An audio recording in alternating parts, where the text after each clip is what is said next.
Hello, my name is Matthew McKenna, President of International Operations at Security Scorecard. And today I'm going to talk to you about trust, collaboration, and mitigation around the redefinition of third-party risk management in healthcare.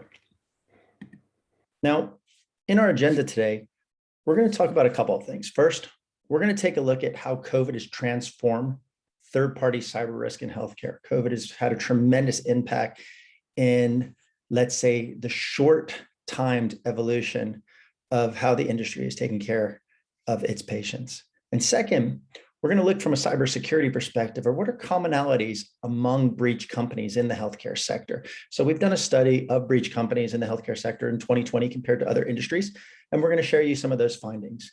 And then third, we're going to take this into, well, how do we actually reduce that risk in our evolving vendor ecosystems from the perspective of trust, collaboration, and mitigation. So if we think of a couple things here, there have been a couple, let's say, major issues that have occurred during COVID times. I think Arun Vishwanath, he laid it out very cleverly in his dark reading article last year, where he said social engineering has worked in a very similar way to the virus. If we look at how phishing domains have been, let's say, or typo squat domains have popped up during COVID time, it is kind of aligned itself very well with the exponential growth of the virus itself. So malicious actors have found, let's say, that open opportunity with the pandemic to be able to, let's say, take advantage of vulnerabilities and risks within the supply chain. The second component, which has been ongoing, is that with a rapid transformation to remote workforces, movement into cloud-based applications, we've seen a massive increase in misconfiguration and misdelivery errors, right? Because we've been creating new web applications at a very quick pace, pushing these in to transform and support our customers there. And this is made access for malicious actors a little bit easier in terms of gaining access to misconfigured web applications and permitting them lateral movement within organizations. And what we've seen going forward, the third takeaway here, is that going forward, our IT infrastructure in total is going to change quite a bit. It's going to be agile, elastic, and hardened and automated, right? And we already see that with initiatives of, even driven by governments around secure code. From the beginning is how do you demonstrate that your code is secure as you're developing applications in, let's say, a DevOps type of environment, right? So these are kind of three things of how, let's say, organizations have been adapting during the COVID period. Now, one of the things that we've also seen, and one of the things history has shown us, is that those who innovate during crisis tend to yield higher returns. So in healthcare alone, we've seen multiple things going on. We've seen movement over into telehealth. Actually, I can recall just visiting a doctor a couple of weeks ago where I was doing it through a video chat session through an online web application where I then engaged with the doctor and I was able to receive my prescriptions from that meeting right after, right? Second, IoT and remote care. So the ability to remotely monitor patients' health. We've seen a lot of innovations in distribution, usage of social media, and supply chain adaptation, right? And so those organizations within the healthcare industry that have been able to adapt to this ongoing crisis have been outperforming their peers. And we've seen a lot of movement in the healthcare space. Now, the flip side of all this is that we have an industry that's under attack. We read about it every day, especially in the healthcare space, about breaches, right? So these are three takeaways here, which I want to have you keep in mind, data points.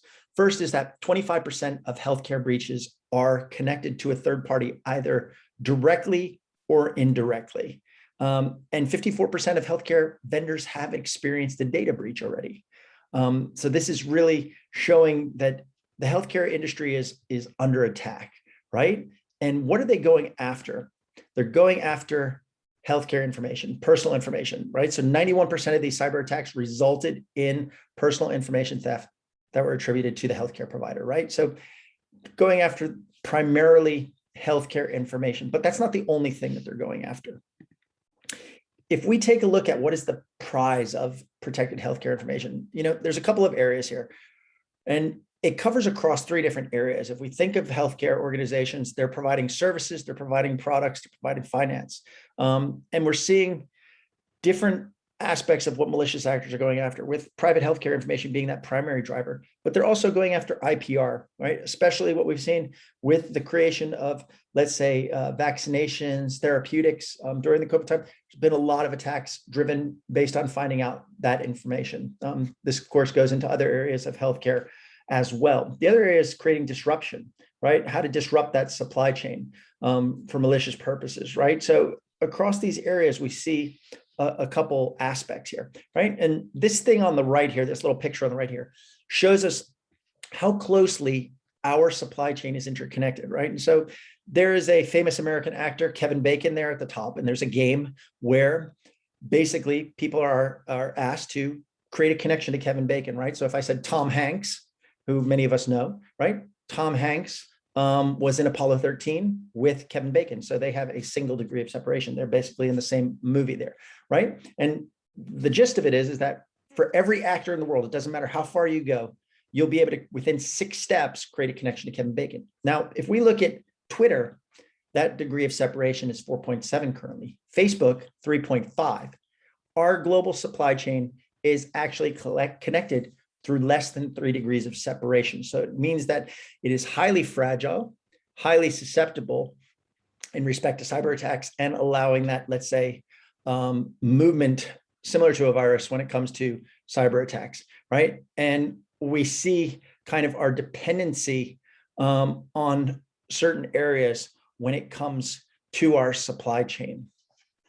Now, let's move over into the area of common findings among breach companies in the healthcare sector. And this is a really interesting area here. First and foremost, what we've seen is that global domain registrations share a similar shape to the pandemic growth, right? And so this is from last year. So these are kind of related global domain registrations. And we see this kind of growing in parallel together with the COVID outbreak in 2020, right? And so we're seeing a lot of different type of activities coming when it comes to phishing, ransomware, web skimming, mouse spam, and so forth, different techniques being utilized, leveraging, let's say, this chaos, which we're currently experiencing in the market. Now, how are these breaches occurring regionally? And this is a study from the Verizon data breach report. And very interesting what you see here in the commonality in that first set of red boxes is that you see in the majority of regions, whether it's North America, EMEA, or APAC, the top pattern for those attacks and breaches are occurring through web applications, right? And this supports our original thesis there, is that there's a lot of misdelivery and misconfiguration ongoing as we adapt to this, let's say, new business environment, which we found ourselves in, right? And in a lot of cases, in the majority of cases, those threat actors are external. In almost all cases, you see 83, 93% in those, but across different areas, whether it's in EMEA or APAC, right? Majority of time, it's financial motives there. But we see that the second level in EMEA and APAC is related to espionage, right? Going after that, let's say, IPR, which we were talking about. So this is very interesting in terms of providing us some insights here as to what are the patterns that we're seeing around breaches and what are those actor motives and the type of threat actors here along the way. Now, what's very interesting is that the path to gain access to organizations is much shorter than we would think. So in most cases, it's happening in 1 or 2 steps per breach, right? So in the study by the Verizon data breach report, again in 2020, 429 breaches. 2 of those breaches had 79 and 391 steps, so complex attacks. But the majority of them, if we look at that, 175, 125, close to 300 of them were in 1 or 2 steps, right? So the great majority of these breaches are happening very quickly. right? And this also goes to, let's say, how malicious actors are able to move today, right? If we think about, we're automating all the time in terms of defending our own organizations. Malicious actors are also automating, and this has driven down the cost for them in terms of attacking. And what that actually means for us is that malicious actors can start to attack lower down in the supply chain and work their way up through that supply chain to their eventual end target there. So it gives them a richer environment of attack targets. Now, what we're going to do here is we're going to take a look at security ratings and how security ratings have played a role in this to help us understand what are those low-hanging fruits that malicious actors go after. And we're going to compare the healthcare industry to others. And just to give you a background of security ratings, so what security ratings do is security ratings look at the external facing digital footprint of organizations, and it's able to, through the severity of the issues detected, the quantity of issues detected in relationship to the size of that external facing digital exposure, generate a score, right? Some use credit rating type of scoring, and others may use a 0 to 100 scoring, right? So in the case of the example I'm going to show you, we're going to be looking at security rating using a 0 to 100 scoring connected to a US grading system, A to F, A being a 90 to 100%, B being 80 to 90%, C being 70 to 80%, and so forth. Now, what security ratings do is they look across a multitude of domains and are able to create a probabilistic insight as to the likelihood of breach. So in the case of security rating basis, which we'll be using for this study, it looks across 10 different areas, things like application security, which we've already talked about the importance of. So there's web application vulnerabilities. It looks at network security, meaning how easily are services exploited. It looks at things like endpoints, understand that are there outdated browsers or outdated operating systems. We look at things like typo squat domaining to understand about phishing risks, hacker chatter, to understand are we being targeted. We look at the DNS security to understand how easy is it to spoof the domain and, let's say, send emails that can be used for phishing techniques. We look at patching cadence to understand the insights of governance of organizations when it comes to their cyber hygiene. And of course, we look at malware to understand, is this organization already suffering the effects of a malware breach? And it gives us a good indication, again, of cyber hygiene. So going into the study, we compared a couple of things. We looked at industry comparison of 2020 breaches, right? So we looked in total at 1,687 companies across the finance industry, the healthcare industry, and the retail industry. So there were, in total, if you look at that red box there were 237 healthcare breaches that we studied in 2020. And one of the things that pops out immediately is the scoring that were C's, D's, or F's. So these are organizations that are below an 80% in their scoring. And so of the overall breach list, 38% scored C, D, and F. 34% of healthcare companies scored in that range. So it aligned very nicely with the overall scoring. Here in contrast, you see that in finance, only 26% scored in the C, D, F range. So what we see from the data of, let's say, the security scorecard security ratings is that those companies that have C's, D's, or F's are 5 to 7 times more likely to experience breaches than A's and B's. And this is collected over the last 8 years of historical data across close to 12 million companies now at this point around the globe, right? So this gives us some very good insights around those organizations that suffer breaches. But here's also an indication, which is interesting, is that 66% of those companies that experience breaches also had A's or B's, right? So this means that organizations also that are, let's say, perceptually strong from their external facing digital footprints and external facing risk also still experience breaches. Now, when we dig down a level and we start to look at the factor level scores here of what are the indicators, right? One of the things that we look across, so we look across 5 different areas of network security, DNS health, the patching cadence, the endpoint security, the application security, right? So we see here is that areas such as endpoint security and patching cadence were kind of the 2 areas of the overall, let's say, weaknesses comparative to their peer groups. that they were a little bit weaker. And we see an application security as 74%, versus, let's say, the overall breach group of 73%. So these are the average scores per domain area, right? So this is kind of giving us the indication of where those areas of focus may be. Now, when we dig down a level to go look at issue levels, so this really gets into the weeds here, right? We start to collect the average number of issues detected per company of those 200 plus companies that we were looking at in the healthcare space. And what we noticed is that comparative to the retail sector and the finance sector, on average, we would see about 12.64 outdated web browsers per company. And we would see 2.2 outdated operating systems, right? And so if you think of this percentually comparative to the financial sector of those companies that experience breaches and the retail sector, it's quite a bit higher.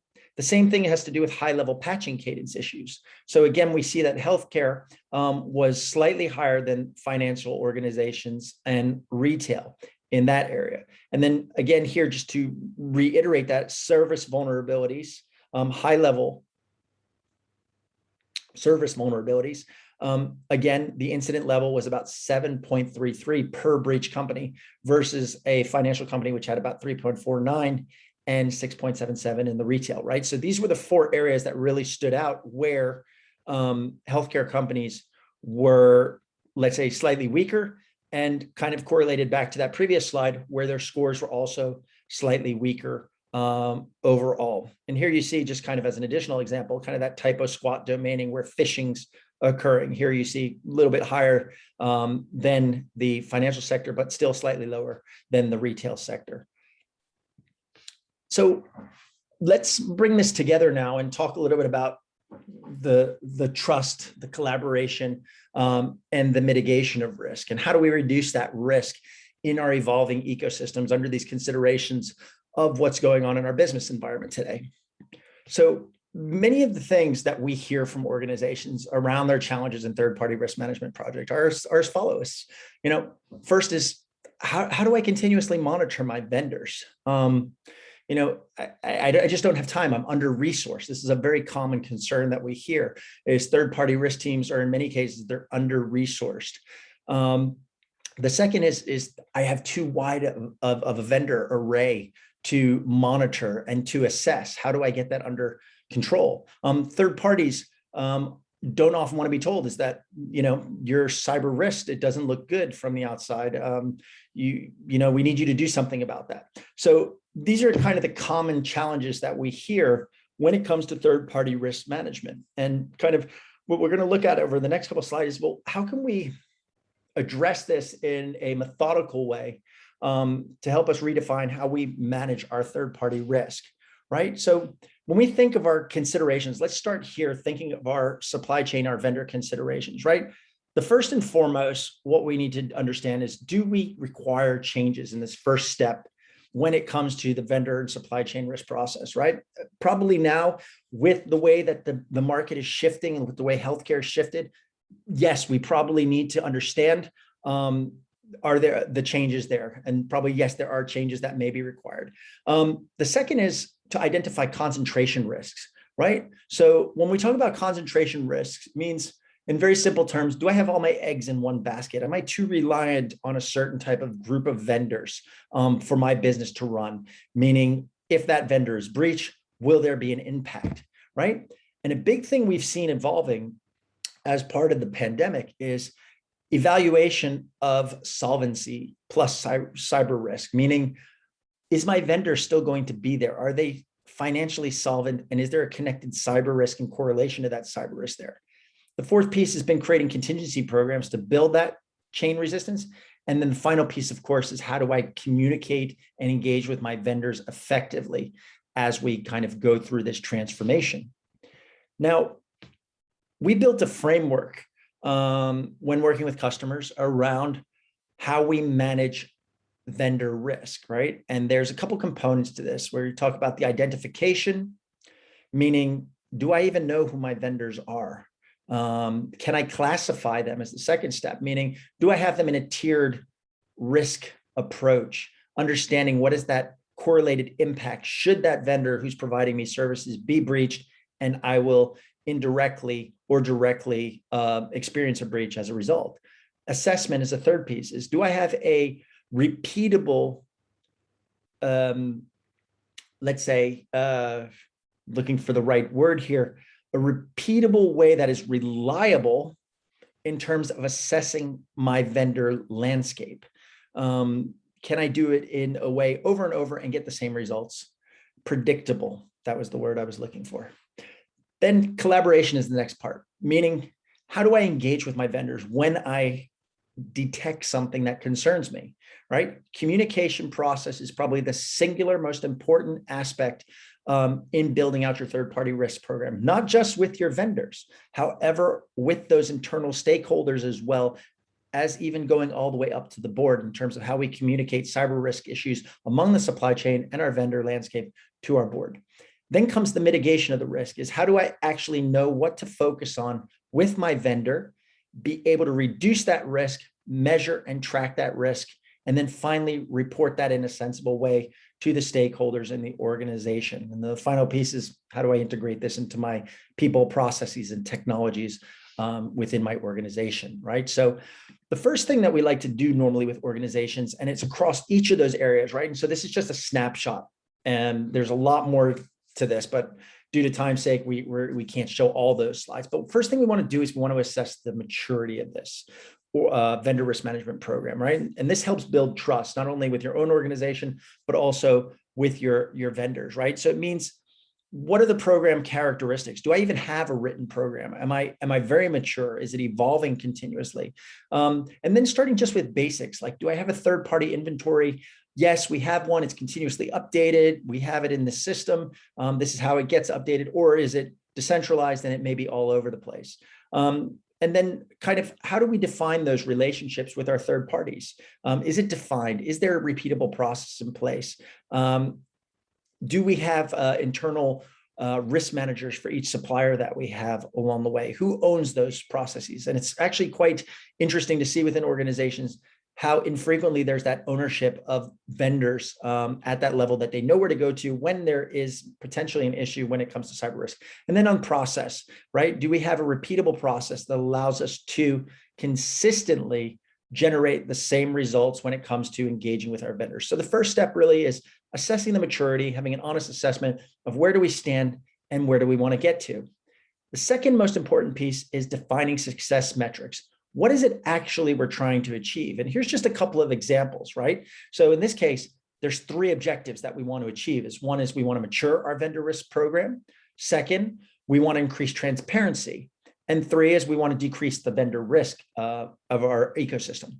Now, defining metrics of success is a really important aspect of this, right? So when we talk about maturing our vendor risk program, that may mean that we want to, create some type of automation, or we want to be able to say we continuously monitor this number of vendors, right? And these can be defined by your own organization, what's relevant for you, what you define as a metric of success in terms of moving the dial around maturity. Now, the other piece, let's say around internal transparency, is how do we generate continuous board reporting or stakeholder reporting around those risks of our vendor ecosystem and supply chain? And then finally, how do we understand that we're actually moving the dial in our program? This means that, we've gotten our vendors engaged, they're answering our questionnaires, they're engaged with our security ratings platform, reducing risk, they're uploading evidence of certifications, whether it's a SOC report or whether it's an ISO 27001, right? They're providing, let's say, artifacts of evidence of good cybersecurity hygiene, right? So defining these success metrics is really an important aspect of the directionality of our program. And knowing that up front allows us to work backwards. The third and final piece is defining a roadmap, right? And your roadmap may be a 3-year roadmap, it may be a 5-year roadmap. And we like to break this down into a couple of areas, right? Let's assume that we are starting at a weak maturity point, for example's sake here, right? And this all drives around, let's say, 3 concepts: discover and implementation, expand and automation, and improve and innovation, right? And we're looking around, of course, the 3 components, which are always most important: people, processes, and technology. And we want to be able to measure certain achievements along the way, right? So as an example, in the discover and implementation phase, we want to first, maybe from the people perspective, build an awareness campaign inside our organization with our stakeholders about vendor risk and supply chain risk. We might want to make our vendors, engage with our vendors a little bit to understand their concerns about cyber risk and make them aware of the direction that we're thinking of going as an organization. From there, from the process is designing that program documentation, right? And then technologies, you may be starting to implement something like ratings or questionnaires or risk quantification, different type of tooling there. And those key, let's say, deliverables in this would, you want to end up with a third-party risk management handbook, or you want to understand what is really the risk exposure of your overall ecosystem. Now, from there, you can move over to the next phase, which is expansion and automation, right? So from here, from the people side, you may want to be able to measure that change or the extension of that stakeholder reach. Or from the process side, we've moved into continuous monitoring of our vendors, and now we have the capability to start to understand, well, when do we engage with them? Is it on a score reduction? Is it when we see certain types of cyber vulnerabilities or risks there? So we start to understand how we can move forward in the process. And then the final piece is really, how do we become proactive? And that's kind of in the improvement and innovation. This is where we start having data points.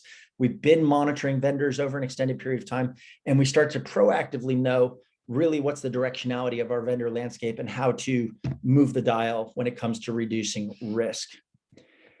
Now, security ratings plays a great role in helping understand and engage with our vendor landscape to, one, build trust, collaborate with our vendors in a more effective way, and mitigate that risk, right? So let's say there's 3 different purposes of security ratings very quickly. One is it helps us non-intrusively understand the cyber risk of our key partners, right? It gives us a probabilistic insight of what is the likelihood of breach of potential vendors, right? It's not the only source of information out there, right? There's a lot of other things. You may run questionnaires.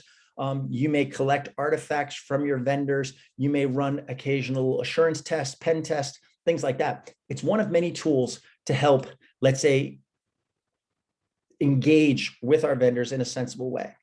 The benefit is that it provides us a continuous monitoring capability, right? It allows us to track movement in cyber risk. And this is really important. And also it allows us to scale and automate, which is what we see from many organizations is they have thousands of vendors, and they don't have the ability to actually monitor or track what actually is going on with those vendors from a cyber risk perspective and where to focus that effort and time. So security ratings play a great role in helping what we call removing the external low-hanging fruits, right? So first, it will give us a picture of what does that asset inventory look like on a vendor side? What does their cyber risk governance look like? Getting an insight into their patching cadences. Are they practicing good cyber risk governance? Can they be trusted? Can we trust them? Do they have things like on the network security side, databases that are sitting open or RDP ports that are sitting open? On the application security, which we talked about earlier, being one of those major risk factors right now in the healthcare industry, we see things like content security policies. Are those in place? Are there cross-site scripting vulnerabilities on their web applications? And then on going into that area about phishing and spoofing of domains and things like that, right? We want to make sure, do they have open DNS resolvers, or are there SPF records missing or malformed SPF records?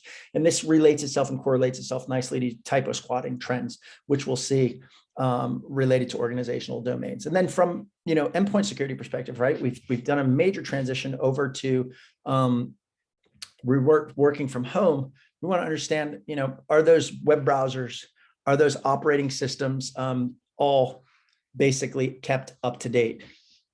Now, when we look at the healthcare industry, just going to talk a couple of minutes about use cases here. There's quite a few use cases for security ratings in the healthcare industry. And I'm just going to talk about these from the perspective of pharma, hospitals, distribution, and health insurance, right? We see pharma companies engaged in utilizing 3 different use cases with security ratings. One is managing their own vulnerability profile to the outside, so their own perimeter and their own cyber risk reputation. We also see it quite extensively used on the vendor onboarding process. So one-time spot checks as we're onboarding new vendors, What is the type of risk that I'm potentially inheriting in terms of working with this vendor? And then when we look at more, let's say, critical vendors that are ongoing long-term relationships from the governance risk compliance perspective, how are we continuously monitoring these? How can we demonstrate continuous monitoring to make sure that personal health information of our customers is safe? Hospitals, we see hospital chains working quite extensively with cyber risk ratings. This is about cyber risk reputation of hospital chains to ensure their patients that their data is secure. Distribution, as we've seen distribution change quite significantly during the pandemic times, right? De-risking the supply chain is an extremely important aspect where, again, security ratings has been utilized by those players in the distribution side of the healthcare industry. And then finally, health insurance providers are leveraging security ratings to continuously monitor their critical suppliers, which are managing privacy. So these are just a couple examples of how, let's say, security ratings are being utilized across the healthcare industry quite extensively already to date. To summarize everything, there's a couple of takeaways, right? As you've heard over the last 20, 30 minutes, is we've seen that the supply chain dynamics in the healthcare industry have changed significantly over the last year. And this has resulted in new services emerging. This is related to a lot of misconfiguration and misdelivery, leaving healthcare organizations more susceptible. We've also seen IoT security explode, right? And IoT security is, let's say, currently probably slightly less regulated than other areas. And so this is really an area we have to keep our eye on in terms of where those vulnerabilities may be sitting and how they can be exploited by malicious actors to attack ourselves and our supply chain. We see that the attack vectors in the healthcare industry have been predictable. When we take a look at our historical data related to ratings and breach notifications, we see certain similar patterns along the way, right? As we looked at there around the high severity issues around patching cadence, outdated web browsers, application security. And then finally, the most important aspect to take away is that personal healthcare information remains the prize, and taking our ability to eliminate those low-hanging fruits clearly moves the dial for us when it comes in terms of decreasing our own attack surface, but also that of our vendors. And remember that those organizations that have C's, D's, and F's are still 5 to 7 times more likely to experience breaches than those that have an A's or B's. So I hope you've been able to take a couple of important pieces away from this. We've tried to demonstrate that you can leverage different types of tooling, security ratings being one of those, to help redefine your third-party risk management program, build trust with your vendors, find a, let's say, a effective way to collaborate with them, and also effectively mitigate your risk as well as that of your vendors. With that in mind, I'd like to thank you very much. Again, my name is Matthew McKenna. I am President of International Operations at Security Scorecard. Many thanks.